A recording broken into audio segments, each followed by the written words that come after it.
All right, welcome to episode 7 of the Token Launch Masterclass. Today, we're tackling what I call Valuation Jiu-Jitsu, how to justify your worth in a pre-product world. Look, I've sat across the table from hundreds of founders. They slide over a slick deck, a brilliant white paper, and a team photo where everyone looks incredibly smart.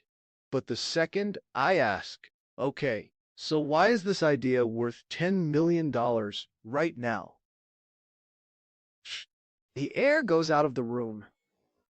It's the single biggest hurdle, bar none. You're asking for real money based on a concept, a team, and a PDF. You have no product, no users, no revenue. So how in the hell do you put a defensible number on that without sounding completely delusional? That's the fight we're stepping into today, and I'm going to show you how to win it. First, you have to shift your mindset completely. Valuing a company with real customers and revenue, that's mostly a science. You can run discounted cash flow models, look at EBITDA multiples. It's a numbers game. What we're doing here is different. This is pure art. What I like to do is think of it like valuing a screenplay before a single scene has been shot. There are no actors, no cameras, no sets. So what are you actually investing in? You're investing in the story, the power of your white paper and narrative. You're betting on the director and their vision. That's your founding team. And you're making a call on the potential audience, the size of the market that will show up on opening night. This isn't about proving a formula. It's about building unshakable conviction in a future that doesn't exist yet. So the core of this art is what I call the defensible narrative. It's not just a good story. It's a logical argument you build, piece by piece, to justify your number. When I'm evaluating a project, I find it helps to look for 3 distinct pillars. First, the problem. You have to convince me you're tackling a genuine, high-value pain point. Is this a hair-on-fire problem for a specific group of people, or just a minor inconvenience? Second, the solution. Your approach can't just be marginally better. I need to see a 10x better angle. Is it technologically unique? Does it make the old way totally obsolete? And finally, the moat. This is your unfair advantage. What stops a well-funded team from copying you tomorrow? It might be your proprietary tech, your team's unique expertise, or an early community that money just can't buy. These 3 pillars, problem, solution, moat, form the bedrock of your valuation. Now, of all the things we've talked about, the team is the only truly tangible asset you have. There's a saying in venture capital that you've got to believe. Bet on the jockey, not the horse. Your idea, the horse, is going to change. I guarantee it. But a world-class jockey, the founding team, can navigate that change and still win the race. So when I'm assessing a team, what I like to see is a clear quantification of their value. Don't just say you're experienced. Show me a previous successful exit. Don't just claim you have technical prowess. I want to see the GitHub repo with an impressive commit history. This creates a tangible track record. And then there's the X factor, founder market fit. You have to answer the question, why is this specific team uniquely equipped to solve this specific problem?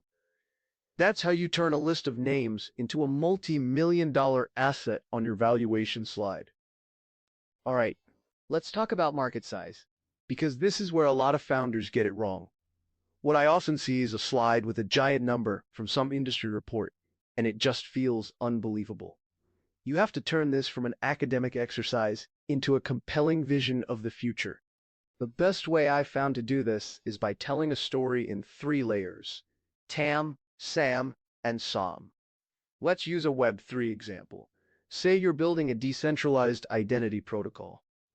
Your total addressable market, or TAM, is the big picture, the entire global digital identity market, worth hundreds of billions. That's the universe. Then you zoom in to your serviceable addressable market, SAM, the segment you can actually reach. Maybe that's the market for identity solutions within DeFi and Web3 gaming. But here's the most critical number: your Serviceable Obtainable Market, or SOM. This is your beachhead, the specific niche you can realistically capture in the first few years. Maybe it's just verified identities for DAO governance participants. See, you've just created a believable, step-by-step plan for conquest, not just a fantasy number. Okay, now for our first real jiu-jitsu move, using comparables, or comps. This is where you leverage the market's own logic to support your number. But you have to be strategic. What I like to see isn't just a list of logos and valuations. I want to see a thoughtful selection of projects that have recently raised capital and share your DNA, similar team backgrounds, the same market focus, maybe a similar tech stack. The rookie mistake is just saying, Project X raised at 50 million, so we should too. That's lazy and it gets torn apart. The real art here is to use their valuation as your baseline and then argue why you deserve a premium. You might find it works better to say, yes, they're a good comparison, but our team has 2 successful exits. Our tokenomics are designed for better value accrual. You see, you're not just copying a number, you're using it as a springboard to justify your own. Now let's get into what really separates Web3 valuation from anything else: your tokenomics. You have to understand, in this world, your economic model is part of the product. A bad model can kill a great idea. What I'm always looking for is a clear answer to the question, why does this token need to exist, and how will it become more valuable over time? I need to see its utility. Is it required? For transactions? For access? Then I'm digging into the value accrual. How does the success of the protocol flow back to token holders? You might find it works best to show mechanisms like fee burns that reduce supply, or staking rewards that incentivize long-term participation. A clear governance model is also key. It shows you're building a self-sustaining digital economy, not just a company. A strong token model is one of the most powerful valuation levers you can pull, because you're not just selling an idea, you're selling a stake in a functioning, growing ecosystem. Okay, here's a word that trips every founder up: traction. The investor asks for it, but what does that mean when you don't have a single user or a dollar of revenue? You have to redefine the term for them. What I like to see isn't a financial metric. It's a measure of momentum. Are people gathering before the doors have even opened? To me, traction is a Discord or Telegram community that isn't just growing in numbers, but is buzzing with genuine engagement. It's securing a strategic partnership that validates your entire approach. You might find it works wonders to showcase a strong advisory board.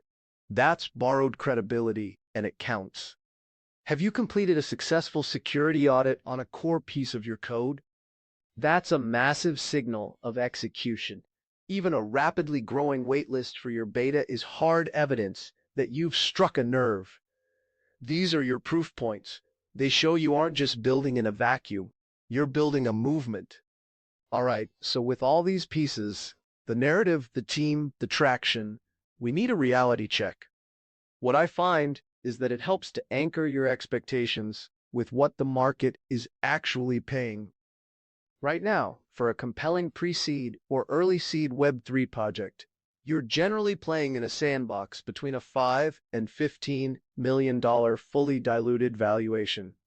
What I look for to justify pushing a project to that higher end, say 12 or 15 million, are clear catalysts. You might find you get a massive tailwind if you're building in a hot narrative that investors are chasing, like DePIN or AI x crypto. The other huge lever is that Jockey we talked about. If the founding team has a major prior exit or is packed with well-known talent, they can command that premium. It's not just a number. It's a reflection of market heat and proven execution. So let's bring all this home. The moment of truth is the valuation slide in your deck. What I like to see here is something that's less of a statement and more of a visual argument. It shouldn't just be a big number floating in space.